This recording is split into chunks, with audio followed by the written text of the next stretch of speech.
Righto, the choice for the furnace was pretty easy at the moment. When you've got a bust-up quite this spectacular between a club and its captain. The war footing has become even more than that with what is floating around publicly and behind the scenes that makes you think Zach Merrett and Essendon are kaput. Is what Sam Mitchell's doing fair? Reasonable? Oh, well, Has it angered you? I think the world's changing. You know, there'd be a time and a place in which I'd be, you know, pretty disappointed. But the reality is now the gloves are off and all's fair in love and war, and that's the path they want to go down. Then, you know, we'll play at that game too. My job is pretty clear. Make Hawthorn win. It's not to make anything else. So as long as I'm within the rules of that, then that's what I'll continue to do. If there are players at other clubs that want to come to your club, one of the things you need to do before that actually occurs is you've got to have a conversation. And it just has to happen. It just has to happen. What's happened, those relationships internally can't be repaired. I know if I was a player, you know, an Andrew McGrath or someone like that, I couldn't forgive a player that's been so public about wanting to get out and meeting with other clubs as a captain of the football club and a contracted player. We all go shock horror, but all of us at some point in time when we've been coaches, we've spoken to guys from other clubs who might want to come to your club. I think it's now turned into a situation where it's going to be, I think, nigh on impossible for him to come back and play it as a club. I read the quote somewhere that you can walk and chew gum at the same time. I thought that was reasonably well said.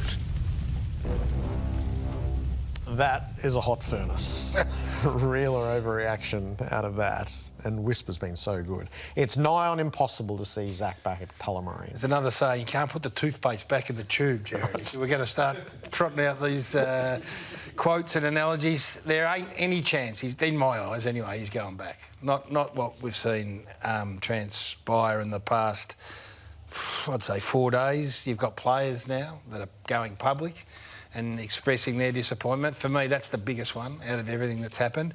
But now you're getting the backgrounding going on, which is, I think, messy and unseemly. You know, stories now emerging about the way he's treated AFLW. Now, that's a planted story, Jared. That doesn't make its way into the public domain without someone maliciously, in my minds, wanting to plant that seed, because you're saying that your captain is disrespecting your female football team. That's when it gets real messy. And you know how it works in this business. There are sides being taken, and as I said, the backgrounding of journalists and others and players trotted out to trot the company line. It's just ugly. So he won't, in my mind, he won't be going back to the Essendon Football Club, but I don't think it guarantees that he's going to end up at Hawthorn. That's the way I read it. Okay, yeah. The character assassination is the worst part of this, and I feel like we saw it last year in part with Christian Petrarca. It seems ramped up numerous folds in this incident. It's clearly hurt Merritt, and totally understandably why he would be hurt by it. That is no way to do business. No. Either the internal side of things, nor really we as a media, I don't think. No. There's no need to tear down a good man because he's at the crossroads about where he wants to play his footy. It's unseemly.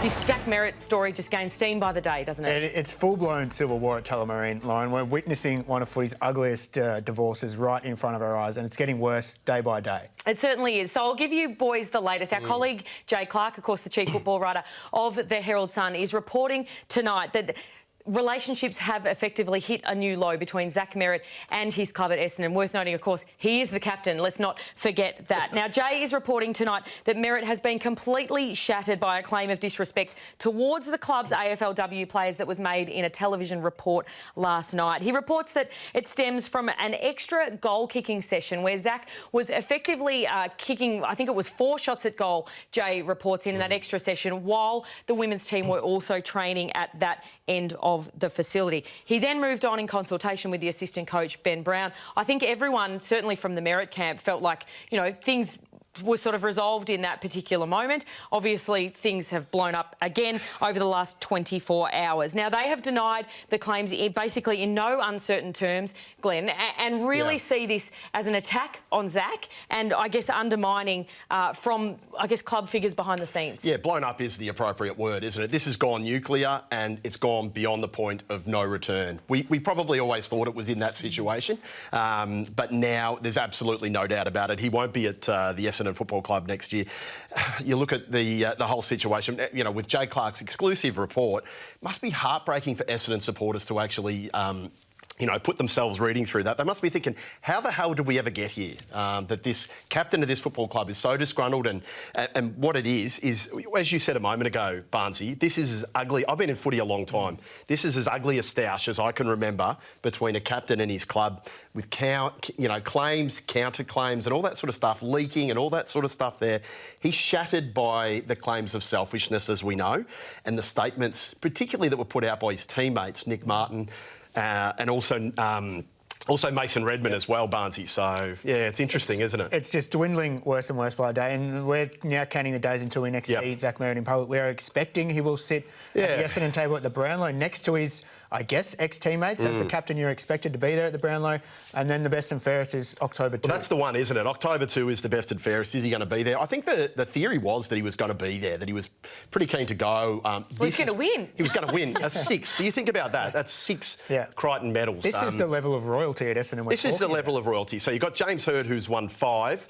Zach has currently got 5. You know that the 6th is coming. The only 2 above him, Bill Hutchison and Dick Reynolds, who are absolute AFL, Australian Football Hall of Fame legends. So that's the sort of situation he's at. But this has put some doubt on whether he'll be there on October 2. I hope he is, and I hope they can get their way through this situation, because it's really a heartbreaking story, isn't it? Now, of course, he's still got 2 years to run. It does make you wonder, with all eyes on the football world, as we know, over the next fortnight, just quite how ugly this could get. Now, as you say, it has reached the point of no return as we sit here tonight. So, I mean, let's play hypotheticals here, Glenn, that he does manage to get to Hawthorn. I know they're dangling pick 8 as a potential deal that they could get done there. Now, grudge matches, we always love to see a player meet their old side, but you've got news that we might not have to wait long if Zach Merrett goes to face the Bombers. Lock in your first grudge match for 2026, and this is going to happen as soon as round 1. We know that...